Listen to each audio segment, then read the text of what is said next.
On jälleen suuremmoista saada olla täällä teidän keskuudessa. On taas suurepärane olla siin teie keskel. Ja mä olen tänä päivänä aivan erityisen iloinen siitä asiasta, minkä saan teille opettaa. Ja olen täna ka eriti õnnelik selle üle, mida saan teille täna õpetada. Mä luulen kovasti, että suurin osa, jos kukaan, ei ole tätä kenties aiemmin kuullut. Ja arvan, et väga suur osa, võib-olla isegi mitte keegi ei ole sellest varem kuulnud. Minä nimittäin vien teidät nytten oikeudenkäyntiin. Ma viin teid nimelt ühte kohtuprotsessi jälgima. Juutalaisen oikeudenkäyntiin. Nii-öelda siis, täpsemalt öeldes siis juutide kohtuprotsessi jälgima. Kun me olemme siellä Jeesuksen oikeudenkäynnissä, niin me ollaan useimmiten, meillä puhutaan siitä, kun Jeesus on Pilatuksen edessä. Siis kui me mõtleme sellest Jeesuse kohtuprotsessist ja sellest, siis me tihti mõtleme sellele hetkele, kus ta seisab Pilaatuse ees. Mutta ennen kuin Jeesus tuli Pilatuksen eteen, niin siellä käytiin tämä juutalainen oikeudenkäynti. Aga enne veel, kui ta Pilaatuse ette jõuab või tuuakse, siis toimus ka juutide kohtumõistmine tema üle. Ja se oli se ratkaiseva paikka. Ja see oli see koht, kus tegelikult tehti ka otsus. Ja nyt me mennään sinne. Ja nüüd me läheme just sinna. Vuonna 1948, kun Israel itsenäistyi, Kui Israel iseseisvuse sai aastal 1948, niin sinne alkoi tulemaan ympäri maailman sellaisia pyyntöjä, että voitaisiin entisöidä tämä Jeesuksen oikeudenkäynti. ja siis üle maailma hakkas tulema sinna Iisraelisse nagu neid soove, et kas võiks taastada või teha seda Jeesuse nii-öelda kohtuprotsessi taas uuesti. Mutta vasta vuonna 1968 semmoinen kuin Chaim Cohen, korkeimman oikeuden tuomari, Aastal 1968, siis see imelik nimi, ja Chaim, üks Ain Cohen, siis, kes oli ülemkohtunik. Joo. Hän rekonstroi, eli siis entisöi Jeesuksen oikeudenkäynnin. Siis tema rekonstrueeris või taas lavastas Jeesuse nii-öelda selle kohtuprotsessi. Sen mukaan, mitä Raamatussa on siitä kerrottu. Selle järgi toetudes, mis Piiblis on kirjutatud selle kohta. Ja sen mukaan, mitä juutalaisten semmoinen kuin pyhäkirkon Mishna Talmud. Ja selle järgi, mis juutide enda... Mishna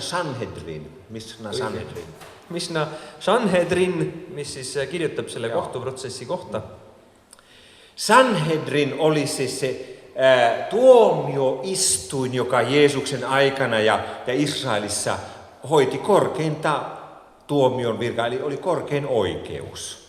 Siis kõrgeim kohus, mis oli see kohtu nii-öelda siis pidamise koht, oli selle sama nimega Sanhedrin, kus siis peeti nagu, see oli nagu ülemkohus, sellest kõrgemat enam ei olnud. Ja nytten juutalaiset ovat säilyttäneet sitä tietoa, niin kuin sitä muutakin tietoa siitä ajasta, ensin suullisesti ja sitten laittaneet kirjalliseen muotoon, ja he ovat kirjoittaneet tämmöisen Mishna Sanhedrin, joka kertoo sitä koko juutalaista oikeuskäytännöstä. Ja juutid on algselt siis suuliselt hoidnud seda kohtu nii-öelda käimise viisi ja traditsiooni, aga hiljem ka kirjalikult, ja see Mishna Sanhedrin.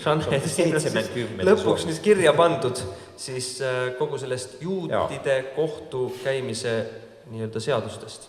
Sen verran vaan tässä sivupolulla käyn, että osa länsimaisista raamatun tutkijoista, teologista ei luota tähän Mishna Sanhedriniin. Ja sellepärast ma räägin sellest taustast, et paljud piibliuurijad, lääne piibliuurijad, nemad ei ole nagu kindlad selles või nemad ei toetu just sellele Mishna Sanhedrinile. Teologi pitää oppia, se on tärkeä. Sanhedrin. Ja ne perustaa sen siihen, että se on vasta vuonna 200 jälkeen Jeesuksen kirjoitettu. Ja nemad väidavad seda, et justkui see oleks kirjutatud alles 200 aastat peale Kristust. Että ei voida tietää, mitä siinä on tapahtunut sinne välillä. Ja nad väidavad, et ei tea, mis selle aastate jooksul on juhtunud, et seda ei saa võtta siis nii-öelda tõsiselt. Mutta kaikki, jotka tuntee juutalaista tradition tallentamista ja asioiden säilyttämistä, jotka sen tietävät, ei heillä ole tätä kohtaa mitään epäilystä, kun he tietää, miten se on säilynyt ja mitä sitä on säilytetty. Siiski kõik need, kes on kursis sellega, kuidas juudid oma asju siis ajaloos on talletanud ja kirja pannud ja kuidas neid traditsioone säilitatakse, siis nemad ka selles dokumendis ei kahtle absoluutselt, et see ei peaks paikka pidama. Tämä enempää mä en mene tähän, mä vain itse sanon kuuluvani siihen joukkoon, jotka luotan siihen yleensä Talmudin ja näiden Mishnojen niin kuin teksteihin. Sellest nüüd enam sügavamalt ei räägi, aga tahan lihtsalt öelda, et ma ise olen üks nendest, kes usaldavad neid dokumente ja neid tekste, nagu see Mishna Sanhedrin. Joo, hyvä. Sinun pitää oppia tämä. Tuleb välja, että mä pean selle ikkagi täna selgeks saama. Meillä on siis Raamattu. Se, mitä Raamattu kertoo, on tässä. Meillä on siis Piibel, ja se, mitä Piibel räägib, on just siin. Ja sitten meillä on tämä mitä me tiedämme juutalaista oikeudenkäynnistä, tämä Mishna Sanhedrin on tässä. Ja siis on se Mishna Sanhedrin on nyt siinä, mitä me teame juutide kohtuprotsessista. Ja kun me laitetaan nämä ikään kuin päällekkäin ja heijastetaan toinen toisiinsa, me saadaan semmoinen kokonainen kuva, mitä siellä on tapahtunut. Ja kui me need kaks dokumenti omavahel kokku paneme justkui ülekutti, siis me saamme tervikpildi sellest, mis tegelikult seal võis aset leida. Tämä Sanhedrin oli siis, siinä oli 70 plus 1 jäsentä. Seal Sanhedrinis oli siis 70 plus 1 liiget. Se muodostuu siis sen aikaisista, siellä oli nämä hallitsijat, siis saddukeukset, fariseukset ja kirjanoppineet. Seal olid siis selle aja valitsejad, saduserid ja variserid ja kirjatundjad. Ja se oli se korkein oikeus. Ja se oli se nii-öelda kõrgeim kohus.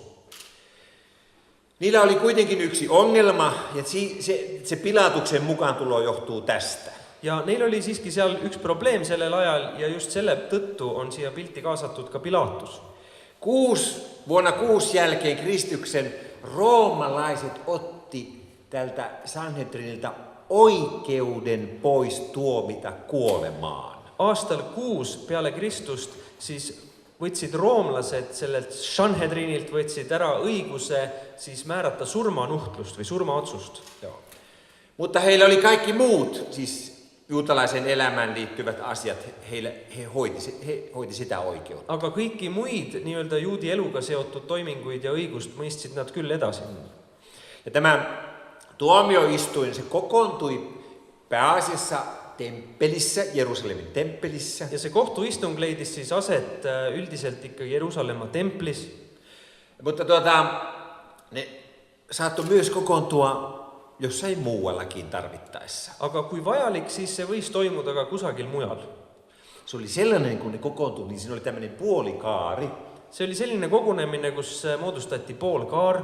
Ajatelkaa, että tässä Joelle mun takana tässä on tämmöinen puolikaari ja siinä istuu 70 plus 1 ukkoa. Ja kujutage nüüd ette, et siin minu ja Ilka taga on selline poolkaar, kus istub 70 plus 1 papit. Ja nyt ukkoa. No niin, oikein. Sitten kun oli puolikaarsa, niin sitten tässä puolikaaren sisällä, niin tässä oli 3 kirjuria. Ja selle poolkaare sees oli 3 siis kirjutajat. Yksi kirjuri kirjoitti kaikki ne asiat ylös, jotka puolsivat syytettyä, siis olivat syyttäjän puolella. Siis üks oli see, kes kirjutas üles kõik asjad, mida ütles syydistaja.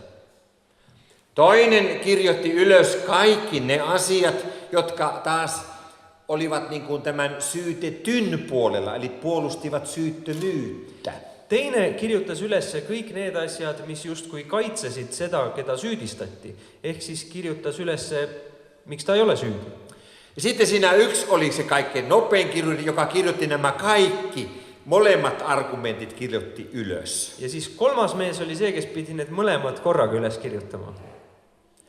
Ja kun sitä alettiin sitä tuomiota julistaa, niin näiden kirjureiden niin kuin ne kirjoitukset, ne piti mennä yksin. Ja siis kui hakati nüüd lõpuks seda kohtuotsust langetama, siis nende kirjutajate tekstid pidid minema kokku. Muuten ei voitu julistaa tuomiota. Muidu ei saanud kohtuotsust välja kuulutada. Mutta ennen siis Ennen kuin tämä suuri neuvosto, tämä Sanhedrin kokoontui, enne kui siis see suur nõukogu, see Sanhedrin kogunes, joka kokoontui aina päivän valolla. Laki sanoi, että se piti kokoontua vain päivän valolla. mis kogunes alati ainult siis päevavalges. Se tohtiski ainult päevavalges koguneda. Eli voi sanoa noin aamu 6:00 ilta 6:00. Ehk siis hommikul kella 6:00 alates kuni õhtul kella 6:00. Silloin aurinko paistaa. Siis päike paistis. Sitä ennen oli 2 tämmöistä esitutkintaa. Siis enne seda toimus justkui 2 eeluurimist. Ja Raamattu puhuu näistä. Ja piibel räägib ka nendest. Muistatteko? Kas te mäletate neid? Jeesus vangitaan Getsemanessa. Jeesus vangistatakse Getsemani aias. Joskus yöllä kello 3. Umbes öösel kella 3 aeg. Oli valvontajyö, juutalaisten valvontajyö. Kaikkien tuli valvoa. Oli juutidel see öö, kus keegi ei tohtinud magada. Kõik pidid püsima ärkvel. Nämä papit oli päättäneet vangita Jeesuksen. Preestrid olid nõuks võtnud Jeesus vangistada. Mutta ne ei uskaltanut vangita sitä päivänvalossa, koska kansa olisi reagoinut siihen. Aga nad ei julgenud teha seda päevavalges, kuna rahvas oleks sellele reageerinud. Kansa oli Jeesuksen puolella. Rahvas oli Jeesuse poolel. Mutta nyt he tiesi, että Jeesus opetuslasten kanssa on viettämässä sitä valvontajyötä Getsemanes nimisessä paikassa, puutarhassa. Aga nüüd, kuna nad teadsid, et Jeesus on sellel ööl, kus keegi ei maga, on koos oma jüngritega seal Getsemani aias. Juudas oli sen heille kertonut. Juudas oli see, kes neile seda rääkis. He menivät yöllä. Nad läksid öössel. He vangitsivat Jeesuksen. Vangistasid Jeesuse. Sitoivat hänet. Sidusid ta kinni.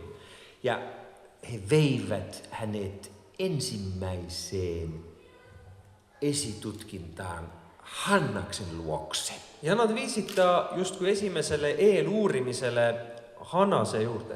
Ja se löytyy Johanneksen evankeliumin luvusta 18 ja Joel lukee ne kohdat. 18, 12-14 ja 19-24. Ja seda me leiame piiblist Johannese evangeeliumist, peatükist 18, salmid 12-14 ja 19-24. Johannese evangeelium, peatükk 18, salmid 12-14 ja 19-24.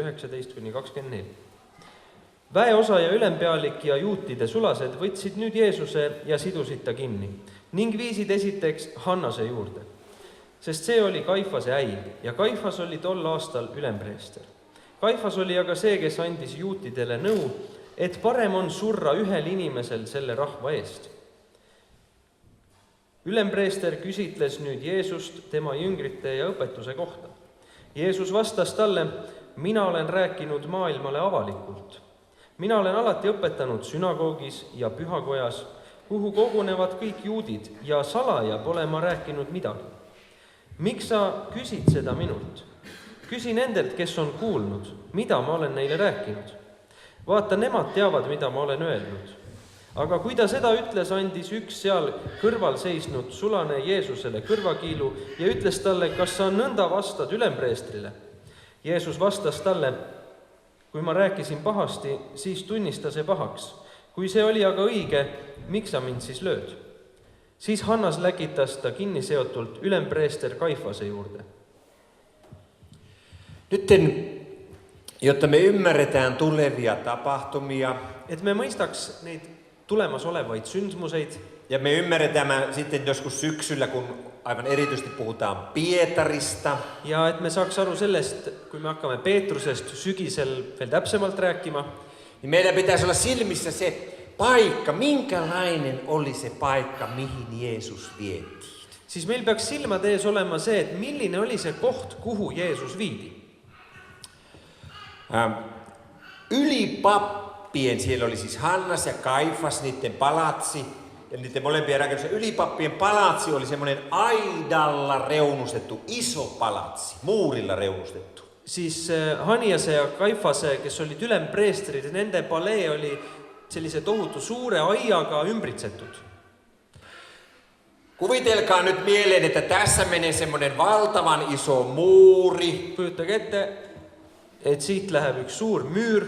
Sigridin saakka tuonne seinään saakka ja sitten tuolta se muuri menee tänne näin. Tundub, et see läheb kohe sinna seinani välja ja sealt teeb ringi ja läheb tagasi teiselle poole. Ja sitten siellä on täällä tämän pianon, täällä on Hannas, ylipappi Hannaksen palatsi. Ja siis siin ühes aiaservas on selle ülempreester Hannase palee. Ja täällä näillä portailla, mikä täällä on, niin täällä on ylipappi Kaifaksen palatsi. Ja teisel pool on siis ülempreester Kaifase palee. Ja tässä välissä on iso puisto. Ja siin vahel on suur park. Ja on yökello noin 4 yöllä. Ja kell on umbes 4 öösel. Täällä puistossa poltetaan puita ja lämmitetään nuotion äärellä. Selles pargis seal põletatakse, tehakse lõket ja soojendatakse ennast lõkke ääres.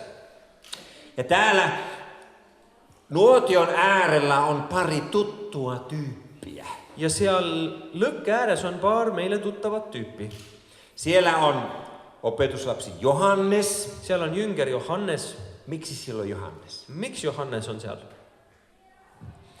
Sinne palatsialueelle ei päässyt kuin vain aivan valitut ja tunnetut tyypit. Sinna palee aeda tegelikult ei pääsenud keegi muu kui väga valitud inimesed. Tässä missä menee tämä muuri, tässä on portti. Siin kui see müür on siin ees, siis seal müüri sees on värav. Raamattu kertoo, että sitä porttia, siinä oli portin vartijana semmoinen tyttö, nuori nainen. Piibel räägib, et seal oli värava nii-öelda se valvuriks oli üks noor tüdruk. Ja tämä portin vartija päästi tänne sisään kaikki ylipappien palvelijat ja sotilaat ja ne papit, jotka kuuluu tähän systeemiin. Ja siis see naisterahvas, see valvur seal lasi sisse kõik need ülempreestrite töötegijad ja sõdurid ja kõik, kes teenisid selles palees. Sitten sieltä tulee opetuslapsi Johannes. Ja sealt tuleb siis kõnnib jünger Johannes. Ja tämä portinvartija nainen sanoi, että Johannes, sinäkin tuut, tervetuloa. Ja see tüdruk ütleb seal, et Johannes, sina tulid, no tule sisse. Raamatussa sanotaan, että Johannes tunsi ylipapit. Ja piiblis on öeldud, et Johannes tundis ülempreestrit. Hän tuskin tunsi henkilökohtaisesti, mutta hän tunsi sen hovin, niin kuin Amerikassa, sen valkoisen talon väen. Ta tõenäoliselt ei tundnud isiklikult ülempreestrit, aga ta tundis tema meeskonda, just kui seda Valge Maja rahvast. Miksi? Miks? Johannes kuului siihen sukuun ja perheeseen, jotka toimittivat ylipappien palatsiin kalat. Siis Johannes kuulus sellesse perekonda, kes toimetasid ülempreestri paleesse siis toitu, kalu.